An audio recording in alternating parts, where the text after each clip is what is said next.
Act 4, Scene 1. In a court in Venice, Shylock demands the terms of his bond be fulfilled. Portia enters as a doctor of law. In a letter of introduction from Dr. Bellario, she saves Antonio by determining that the bond allows Shylock no more than a pound of Antonio flesh and not a drop of his blood. She also finds Shylock guilty of plotting the death of a Venetian and subject to the penalty of forfeiture of his estate and suffering execution. Antonio intercedes with the Duke to reduce the penalty. A defeated Shylock agrees to the proposed terms. Bassanio offers the disguised Portia 3,000 ducats that he brought to give to Shylock, but Portia instead demands the ring that she herself gave to Bassanio. And when he refuses, she departs as if insulted. So when Antonio asks Bassanio to give the ring, Bassanio sends Gratiano after her with it. So enter the Duke, the Magnificos, Antonio, Bassanio, Salarino, Gratiano with attendants. What? Is Antonio here?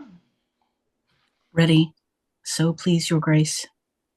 I am sorry for thee. Thou art come to answer a stony adversary, an inhuman wretch, uncapable of pity, void and empty from any dram of mercy. I have heard your grace, have taken great pains to qualify his rigorous course. But since he stands obdurate, and that no lawful means can carry me out of his envy's reach, I do oppose my patience to his fury, and am armed to suffer, with the quietness of spirit, the very tyranny and rage of his. Go one and call the Jew into the court. He is ready at the door. He comes, my lord. Make room. Let him stand before our face. Shylock, the world thinks, and I think too, that thou must lead this fashion of thy malice to the last hour of act, and then 'tis thought thou wilt show thy mercy and remorse, more strange than is thy strange apparent cruelty. And where thou now exact the penalty, which is pound of this poor merchant's flesh, thou wilt not only lose the forfeiture, but touched with humane gentleness and love, forgive a moiety of the principal, glancing an eye of pity on his losses that have so late, so huddled on his back.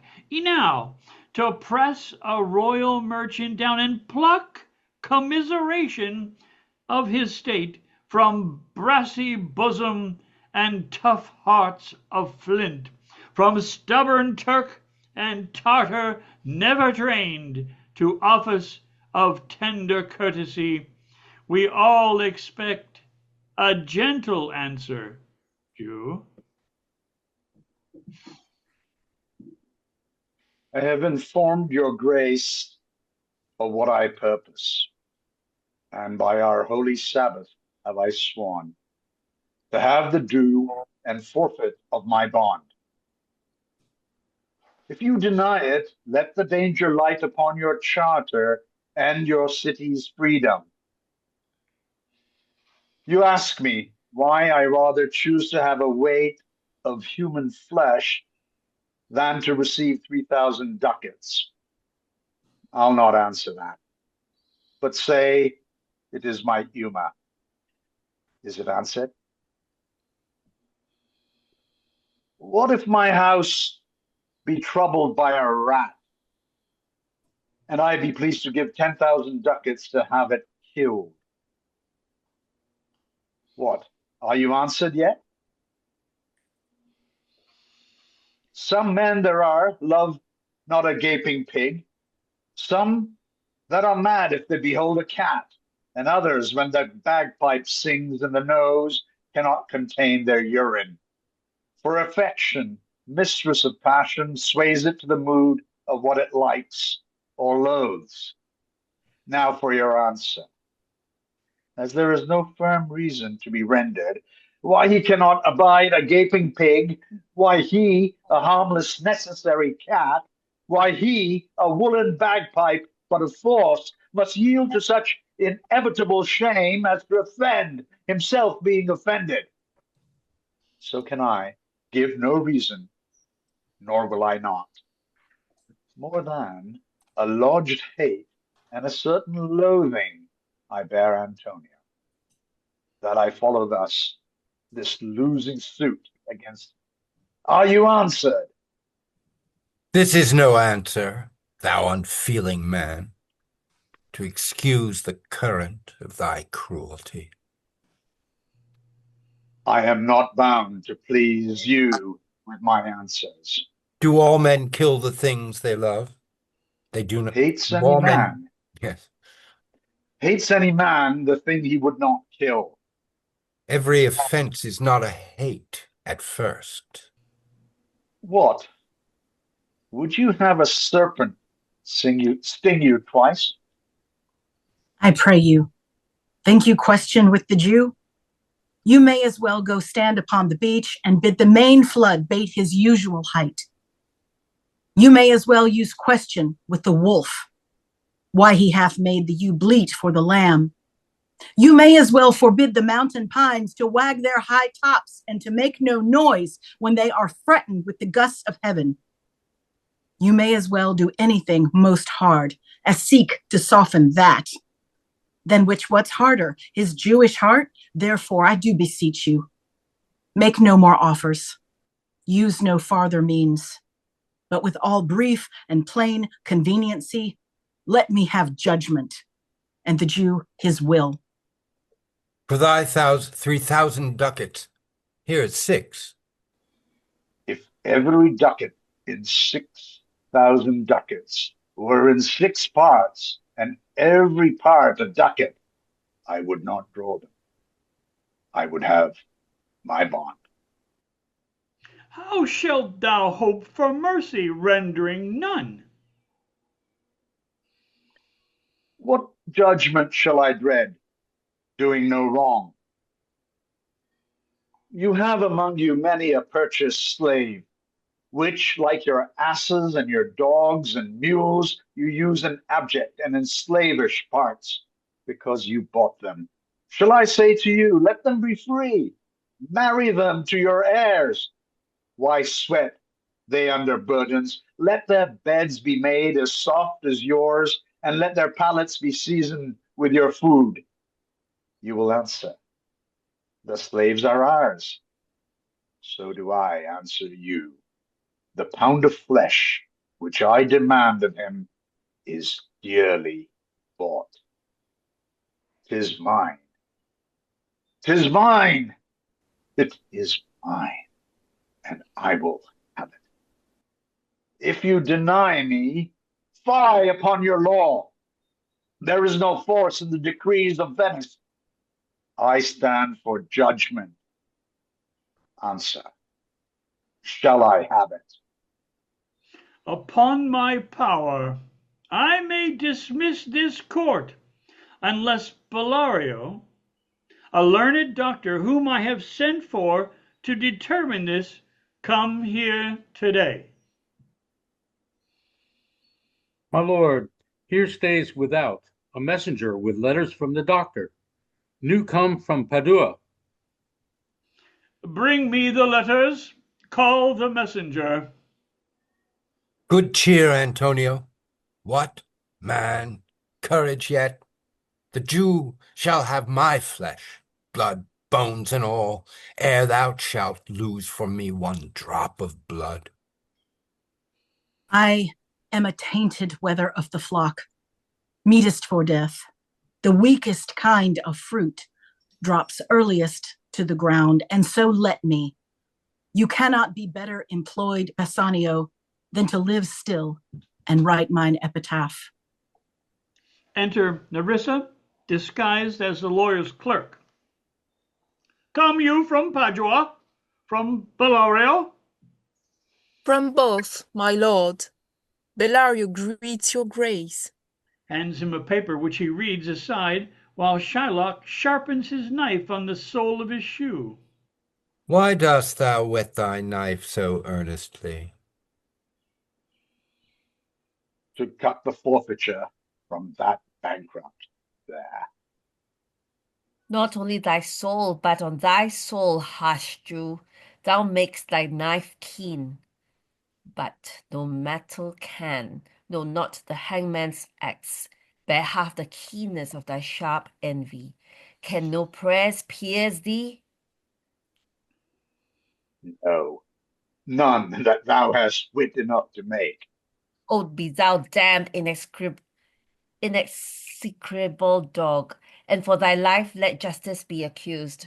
Thou almost makes me waver in my faith, to hold opinion with Pythagoras, that souls of animals infuse themselves into the trunks of men. Thy courage spirit governed a wolf who hanged for human slaughter. Even from the gallows did his fell soul fleet. And while thou layest in thy unhallowed dam, infused itself in thee, for thy desires are wolfish, bloody, starved, and ravenous. Till you cannot rail the seal from off my bond, thou but offendest thy lungs to speak so loud. Repair thy wit, good youth, or it will fall to cureless ruin. I stand here for law. I stand for law. This letter from Bellario doth commend a young and learned doctor to our court. Where is he? He attendeth here hard by, to know your answer, whether you'll admit him. With all my heart. Some 3 or 4 of you go, give him courteous conduct to this place. Meanwhile, the court shall hear Bellario's letter. Your grace shall understand that at the receipt of your letter I am sick, but in the instant that your messenger came in loving visitation was with me a young doctor of Rome.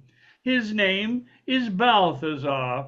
I acquainted him with the cause in controversy between the Jew and Antonio the merchant. We turned all many books together. He is furnished with my opinion, which, bettered with his own learning, the greatness thereof I cannot enough commend, comes with him at my opportunity to fill up your grace's request in my stead. I beseech you, let his lack of years be no impediment to let him lack a reverend estimation, for I never knew so young a body with so old a head. I leave him to your gracious acceptance, whose trial shall better publish his commendation.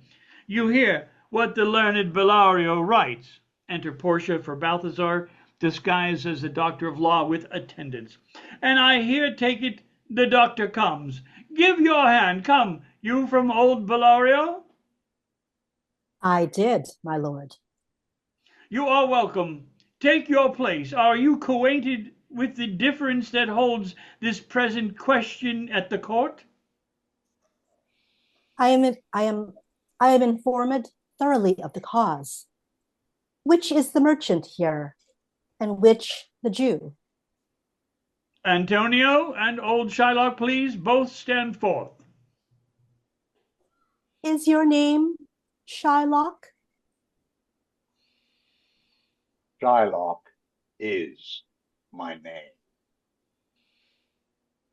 Of a strange nature is the suit you follow, yet in such rule that the Venetian law cannot impugn you as you do to proceed. You stand within this danger, do you not? Aye, so he says. Do you confess the bond? I do. Then must the Jew be merciful. On what compulsion must I? Tell me that. The quality of mercy is not strained. It droppeth as the gentle rain from heaven. Upon the place beneath, it is twice blessed. It is blessed him that gives and him that takes. 'Tis mightiest in the mightiest. It becomes the throned monarch better than his crown. His scepter shows the force of temporal power, the attribute to awe and majesty, wherein doth sit the dread and fear of kings. But mercy is above this sceptered sway. It is enthroned in the hearts of kings. It is an attribute to God himself. And earthly power doth then show likest God's when mercy seasons justice. Therefore, Jew, through justice be thy plea, consider this, that in the course of justice, none of us should see salvation. We do pray for mercy, and that same prayer doth teach us all to render the deeds of mercy. I have spoke thus much to mitigate the justice of thy plea, which if thou follow the strict court of Venice, must need give sentence against the merchant there. My deeds upon my head, I crave the law, the penalty and forfeit of my bond. Is he not able to discharge the money? Yes. Here I tender it for him in the court. Yea, twice the sum.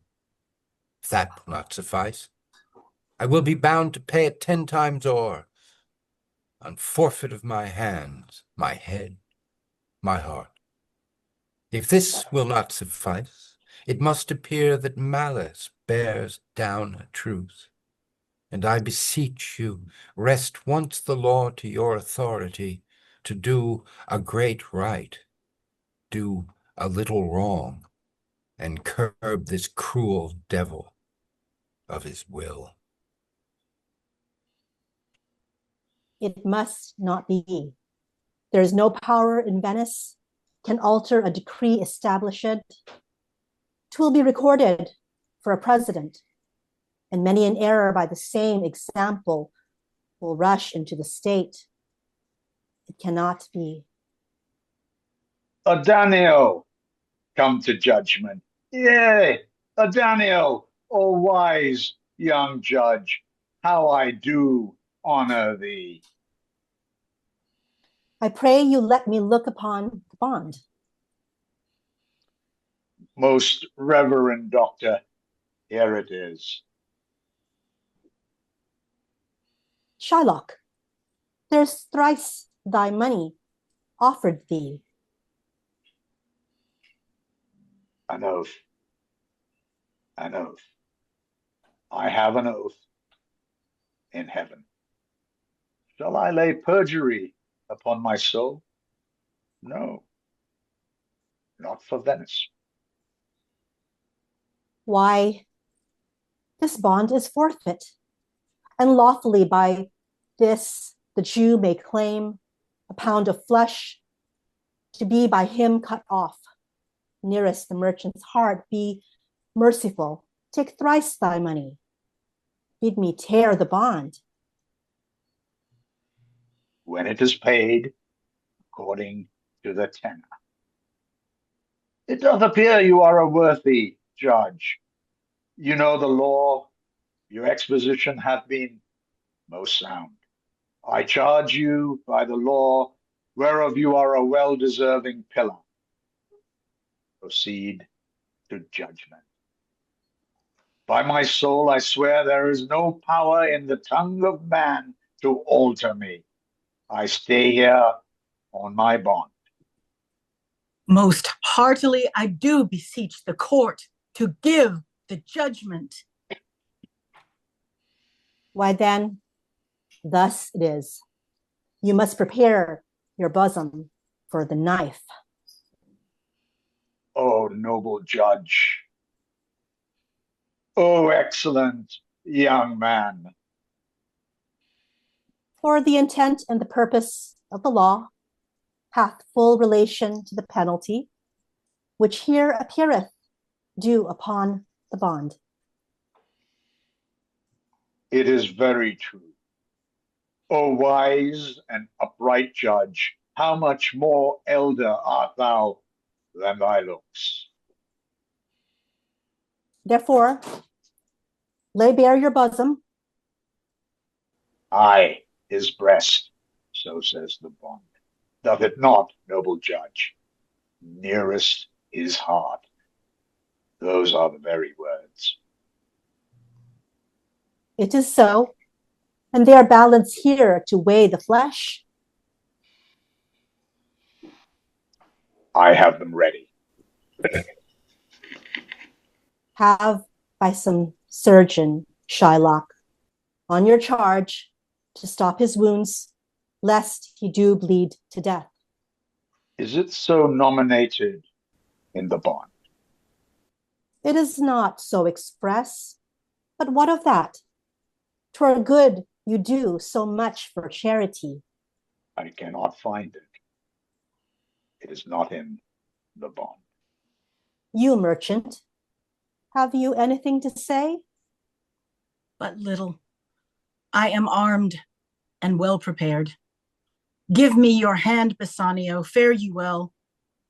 Grieve not that I am fallen to this for you, for herein fortune shows herself more kind than is her custom.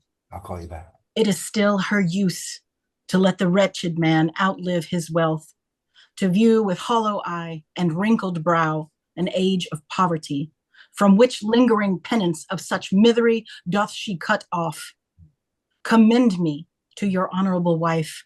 Tell her the process of Antonio's end. Say how I loved you. Speak me fair in death. And when the tale is told, bid her be judge whether Bassanio had not once a love.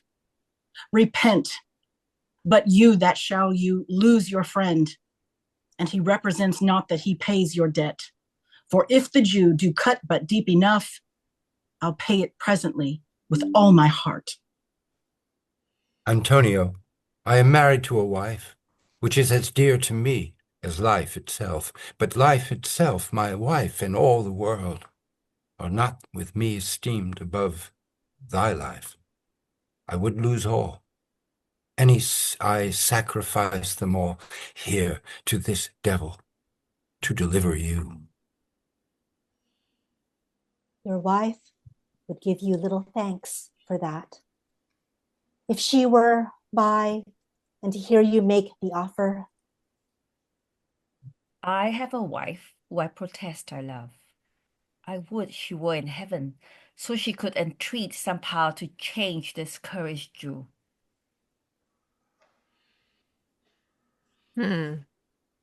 'Tis well you offer it behind her back. The wish would make ours an unquiet house. These be the Christian husbands. I have a daughter. Would that any of the stock of Barabbas have been her husband rather than that Christian. We trifle time. I pray thee, pursue sentence. A pound of that same merchant's flesh is thine. The court awards it, and the law doth give it. Most rightful judge. And you must cut this flesh from off his breast. The law allows it, and the court awards it. Most learned judge, a sentence. Come, prepare. Tarry a little. There is something else. This bond doth give thee here no jot of blood. The words expressly are a pound of flesh. But in the cutting it, thou dost shed one drop of Christian blood. Thy lands and goods are by the laws of Venice confiscate onto the state of Venice. O upright judge, mark, Jew. O learned judge. Is that the law? Thyself shalt see the act. For as thou urgest justice, be assured, thou shalt have justice more than thou desirest. O learned judge, mark, Jew, a learned judge. I take this offer then, pay the bond thrice and let the Christian go. Here is the money. Soft, the Jew shall have all justice.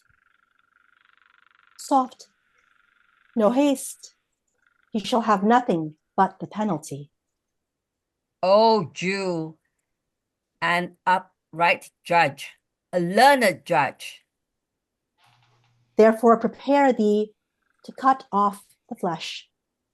Shed thou no blood, nor cut thou less nor more, but just a pound of flesh.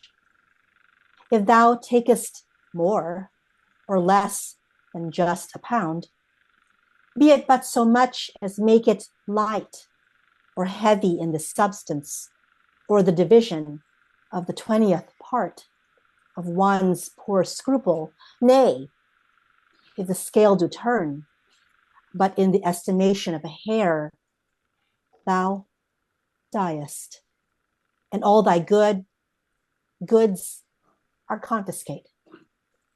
A second Daniel, a Daniel Jew, now infidel. I have you on the hip.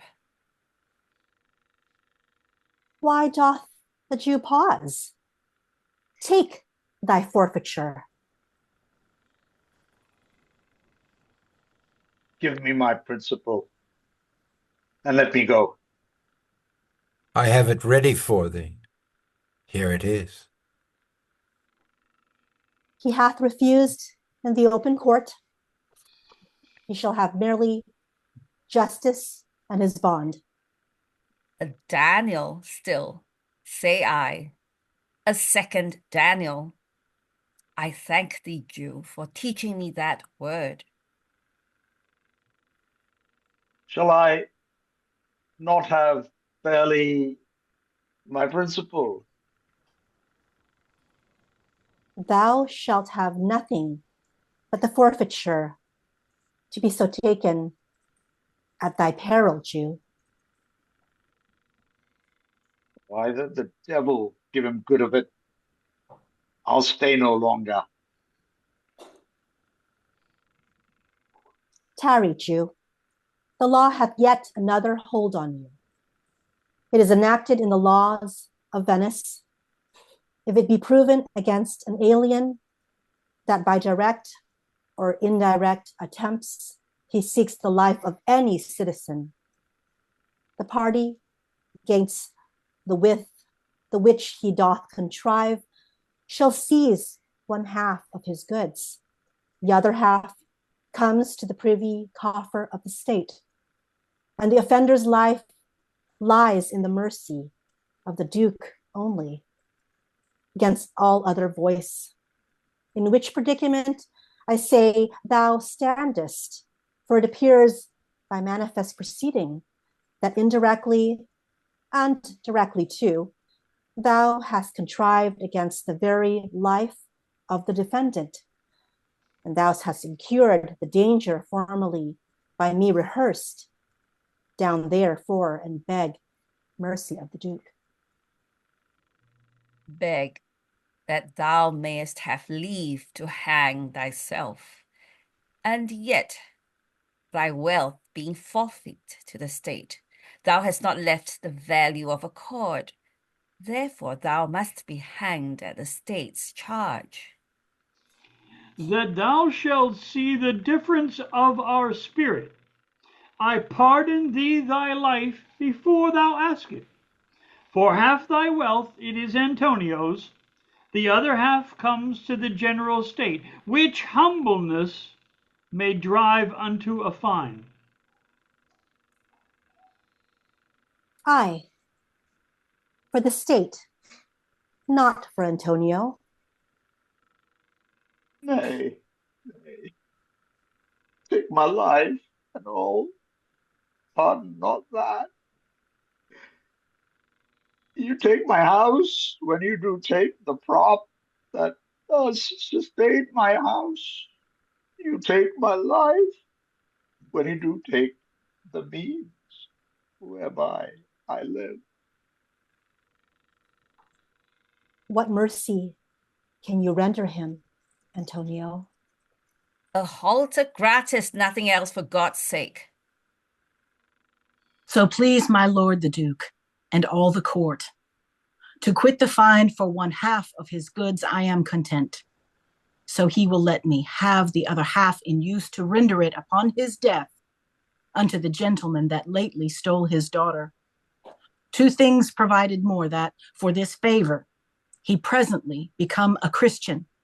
The other, that he do record a gift here in the court of all he dies possessed unto his son Lorenzo and his daughter. He shall do this, or else I do recant the pardon that I late pronounced here. Art thou content, Jew? What dost thou say? I am content. Clerk, draw a deed of gift. I pray you, give me leave to go from hence. I am not well.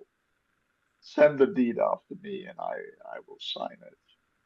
Get thee gone, but do it. In christening shalt thou have 2 godfathers. Had I been judge, thou shouldst have had 10 more, to bring thee to the gallows, not to the font. Sir, I entreat you home with me for dinner. I humbly do desire your grace of pardon. I must away this night toward Padua, and is meet I presently set forth. I am sorry that your leisure serves you not. Antonio, gratify this gentleman, for in my mind you are much bound to him. The Duke and his train exit.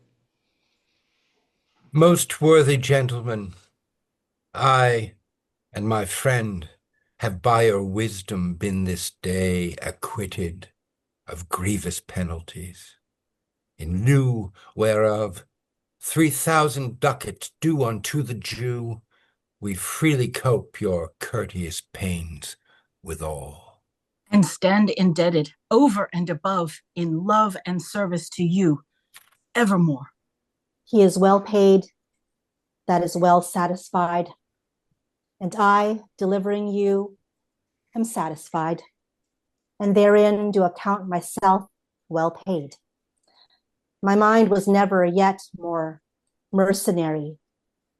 I pray you know me when we meet again. I wish you well, and so I take my leave. Dear sir, of force I must attempt you further.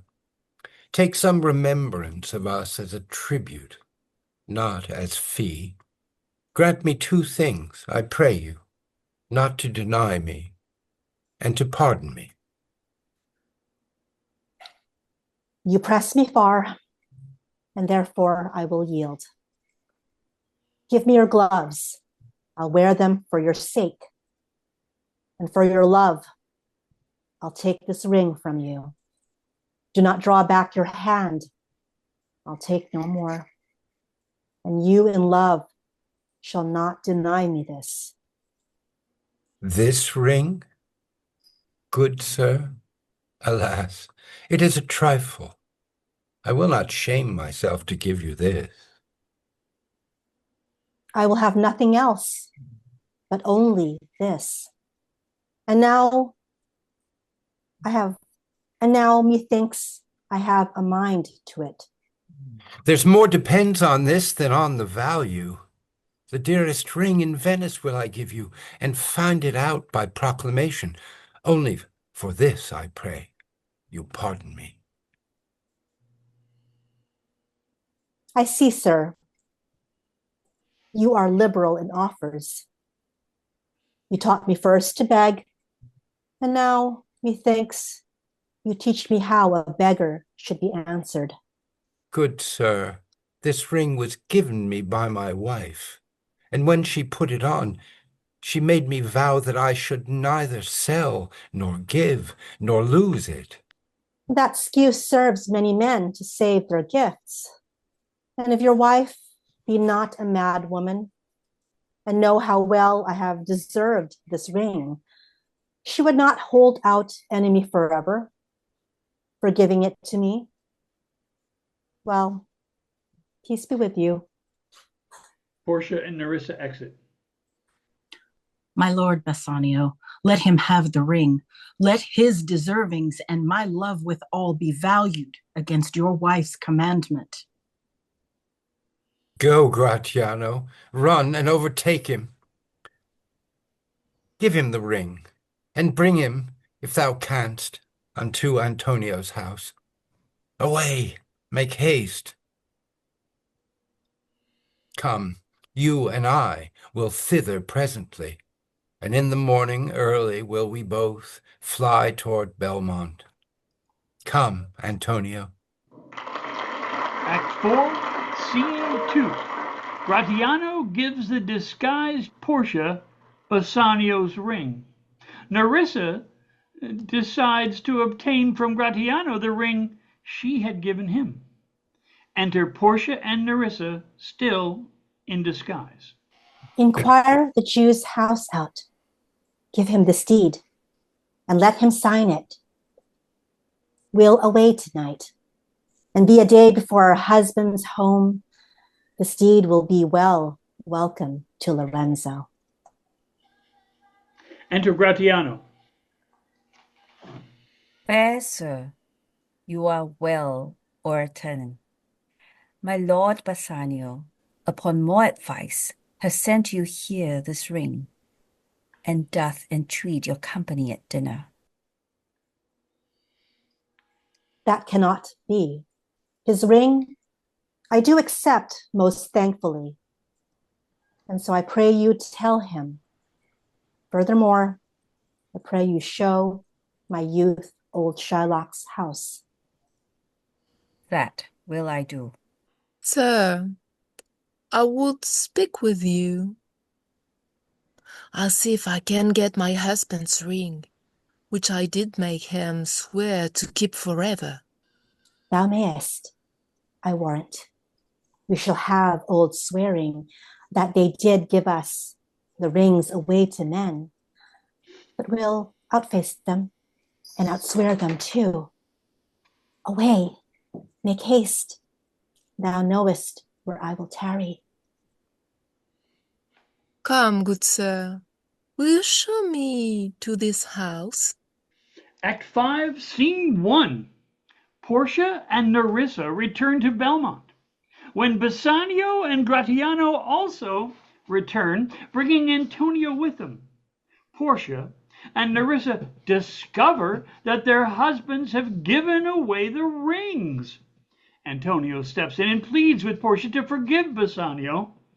At this request, the women return the rings to their husbands and reveal that Portia was the lawyer who saved Antonio, and Portia also tells Antonio that 3 of his ships have successfully returned, and tells Lorenzo he is Shylock's heir. Enter Lorenzo and Jessica. The moon shines bright. In such a night as this, the sweet wind did gently kiss the trees, and they did make no noise in such a night. Troilus, methinks, mounted Trojan walls and sighed his soul toward Grecian tents, where Cressid lay that night. In such a night did Thisbe fearfully overtrip the dew, and saw the lion's shadow ere himself, and ran dismayed away. In such a night stood Dido with a willow in her hand upon the wild sea banks, and waft her love to come again to Carthage. In such a night Medea gathered the enchanted herbs that did renew old Aeson. In such a night did Jessica steal from the wealthy Jew, and with unthrift love did run from Venice as far as Belmont. In such a night did young Lorenzo swear he loved her well, stealing her soul with many vows of faith, and never a true one.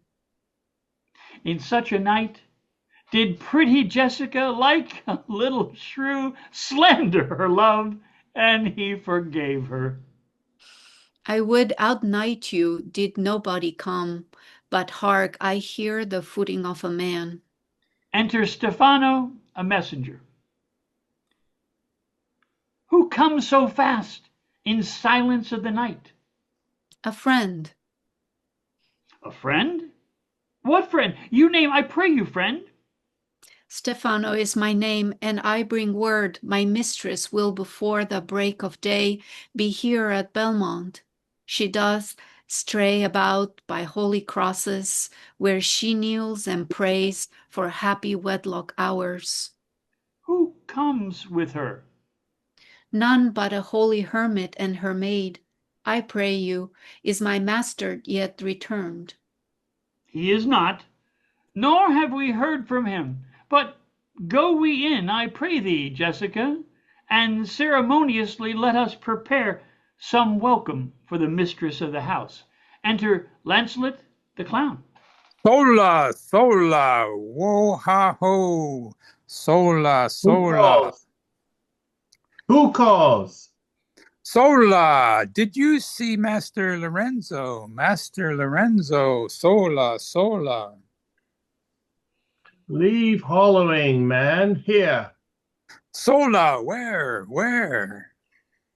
Here. Tell him that there's a post come from my master with his horn full of good news. My master will be here ere morning, sweet soul. Let's in and there accept their comings, and yet no matter.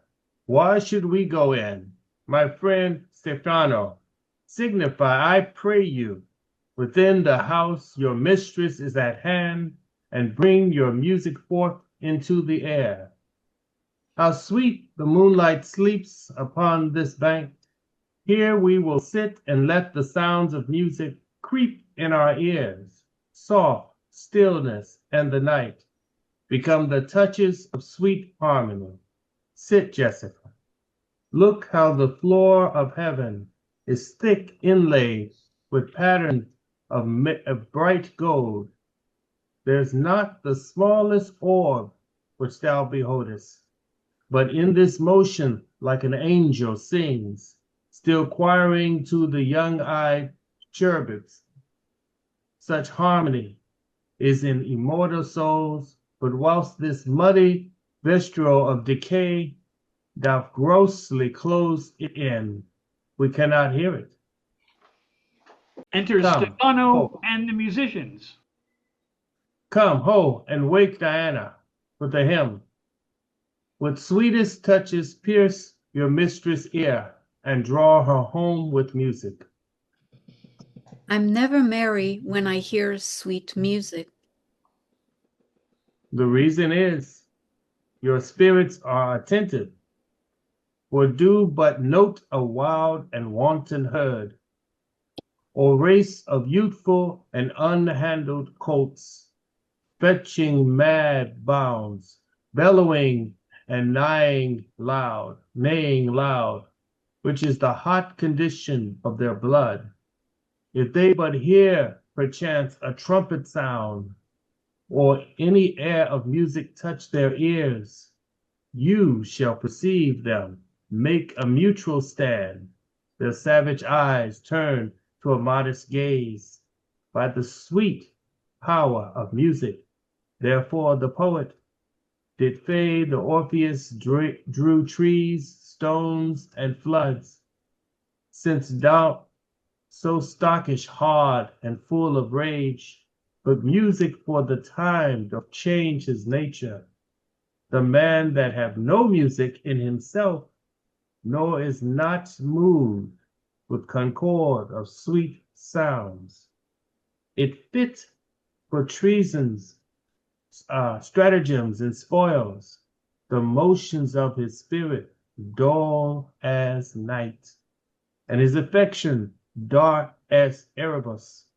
Let no such man be trusted. Mark the music. Enter Portia and Nerissa. The light we see is burning in my hall. How far that little candle throws the beams. So shines a good deed in a naughty world. When the moon shone, we did not see the candle. So doth the greater glory dim the less. A substitute shines brightly as a king. Until a king be by, and then his state empties itself as doth an inland brook into the main waters. Music, hark. It is your music, madam, of the house. Nothing is good, I see, without respect. Methinks it sounds much sweeter than by day. Silence bestows that virtue on it, madam. The crow doth sing as sweetly as the lark. When neither is attended, and I think the nightingale, if she should sing by the day, when every goose is cackling, would be thought no better a musician than the wren. How many things by seasoned are to their tight praise and true perfection. Peace, how the moon sleeps with Endymion and would not be awakened. That is the voice, or I am much deceived, of Portia. He knows me as the blind man knows the cuckoo by the bad voice. Dear lady, welcome home. We have been praying for our husband's welfare, which speed we hope the better for our words. Are they returned? Madam, they are not yet, but there is come a messenger before to signify their coming. Go in, Nerissa. Give order to my servant that they take no note at all of our being absent hence, nor you, Lorenzo, Jessica, nor you. Your husband is at hand. I hear his trumpet. We no tell tales, madam. Fear you not. This night, methinks, is but the daylight sick. It looks a little paler. 'Tis a day such as the day when the sun is hid. We should hold day with the Antipodes, if you would walk in absence of the sun. Let me give light, but let me not be light. For a light wife doth make a heavy husband, and never be Bassanio, so for me. But God sort all.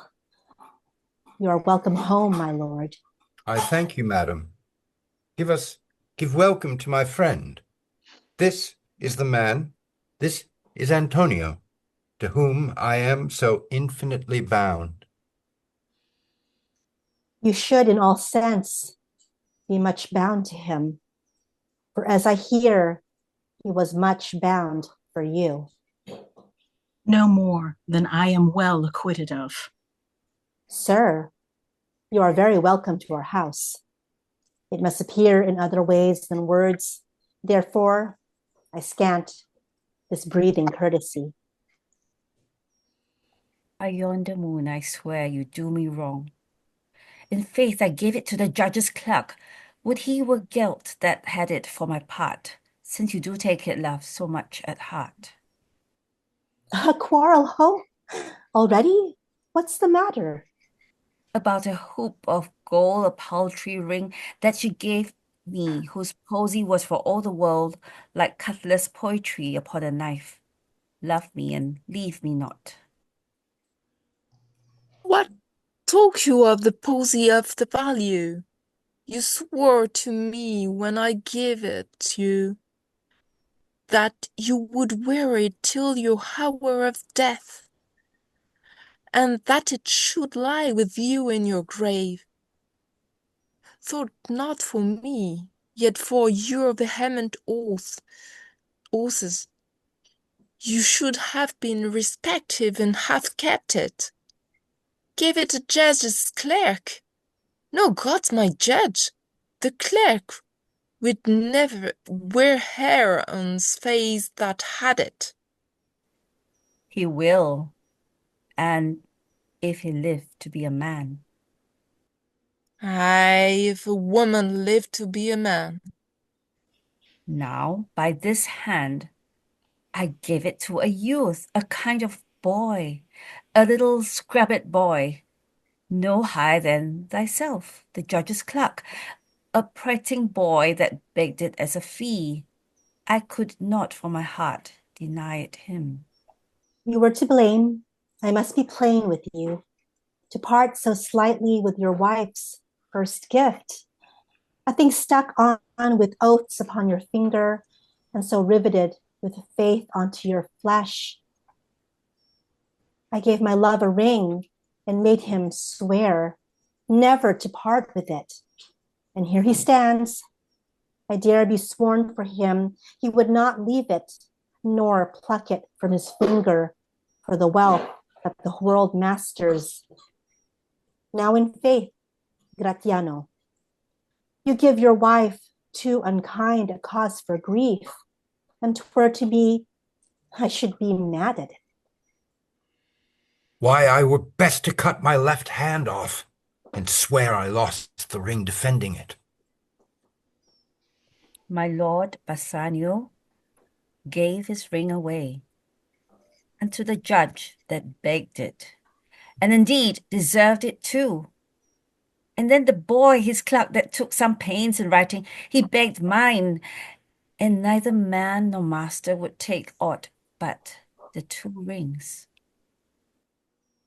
What ring gave you, my lord? Not that, I hope, which you received of me. If I could add a lie unto a fault, I would deny it. But you see my finger hath not the ring upon it. It is gone. Even so void is your false heart of truth. By heaven, I will ne'er come to your bed until I see the ring. Nor I in yours, till I again see mine. Sweet Portia, if you did know to whom I gave the ring, and would if you did know for whom I gave the ring, and would conceive for what I gave the ring, and how unwillingly I left the ring, when naught would be accepted but the ring, you would abate the strength of your displeasure. If you had known the virtue of the ring, or half her worthiness that gave the ring, or your own honor to contain the ring, you would not then have parted with the ring. What man is there so much unreasonable? If you had pleased to have defended it with any term of zeal, wanted the modesty to urge the thing held as a ceremony. Nerissa teaches me what to believe. I'll die for but some woman had the ring. No, by my honor, madam, by my soul, no woman had it, but a civil doctor, which did refuse 3,000 ducats of me, and begged the ring, the which I did deny him, and suffered him to go displeased away, even he that had held up the very life of my dear friend. What should I say, sweet lady? I was enforced to send it after him. I was beset with shame and courtesy. My honor would not let ingratitude so much besmear it. Pardon me, good lady, for by these blessed candles of the night, had you been there, I think you would have begged the ring of me to give the worthy doctor. Let not that doctor ever come near my house, since he hath got the jewel that I loved, and that which you did swear to keep for me. I will become as liberal as you. I'll not deny him anything I have. No, not my body, nor my husband's bed. Know him I shall. I am well sure of it. Lie not a night from home. Watch me like Argus. If you do not, if I be left alone, now by mine honor, which is yet mine own, I'll have that doctor for my bedfellow. And his clerk, therefore be well advised. How do you leave me to mine own protection? Well, do you so. Let not me take him, then. For if I do, I'll mar the young clerk's pen. I am the unhappy subject of these quarrels. Sir, grieve not you. You are welcome, notwithstanding. Portia, forgive me this enforced wrong, and in the hearing of these many friends, I swear to thee, even by thine own fair eyes, wherein I see myself. Mark you but that, in both my eyes, he doubly sees himself, in each eye one.